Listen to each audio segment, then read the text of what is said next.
Hi friends, இப்போ போன வீடியோவில் ஒரு சிஸ்டர் கேட்டிருந்தாங்க, நீங்கள் எப்படி ஷோல்டர்லேருந்து சென்டர் பாயிண்ட் டாட் எப்படி எடுக்கிறீங்கன்னு கேட்டாங்க.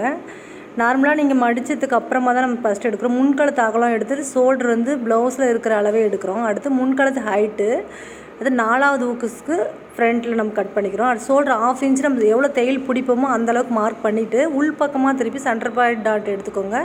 1/2 இன்ச்சு கீழே தையலுக்கு எடுத்துக்கோங்க. அதே வெளிப்பக்கமாக செக் பண்ணும்போது உங்களுக்கு கரெக்டாக பர்ஃபெக்டாக வரும். அதேமாதிரி ஆம்கோல் எல்லாருக்குமே இப்போ நம்ம நார்மல் அளவு அக்கில் வரும். அதுக்கு மேலே 1 இன்ச்சுக்கு மார்க் பண்ணிக்கோங்க. ஏன்னா நம்ம தைச்சதுக்கப்புறம் அது வந்துடும். அதே மாதிரி முன்கழுத்து அகலம் ரவுண்ட் பண்ணிவிட்டு ஆம்கோல் அளவு சேப் எடுத்துக்கிறோம். அவ்வளோதான். சென்டர் பாயிண்ட் டாட் தான் உங்களுக்கு டவுட்டு. இந்த வீடியோவில் பாருங்கள். மேலே 1/2 இன்ச்சு மார்க் பண்ணிவிட்டு கீழே நம்ம டாட் பிடிச்சி 1/2 இன்ச்சு கீழே கட் பண்ணுற மாதிரி பார்த்துக்கோங்க. இவ்வளோதாங்க. கஷ்டமெல்லாம் ஒன்று ஈஸியாக தான் இருக்குங்க. இது நார்மல் கட்டிங் தாங்க எல்லாமே. இந்த மெத்தட் எல்லாருக்குமே ஈஸியாக தான் இருக்கும். ஏன்னா சுற்றி வளைச்சி கட் பண்ணுறதை விட இது ஈஸியாக அங்கங்கே அளவு நிறைய எடுக்காமல் சிம்பிளாக இருக்கிற மாதிரி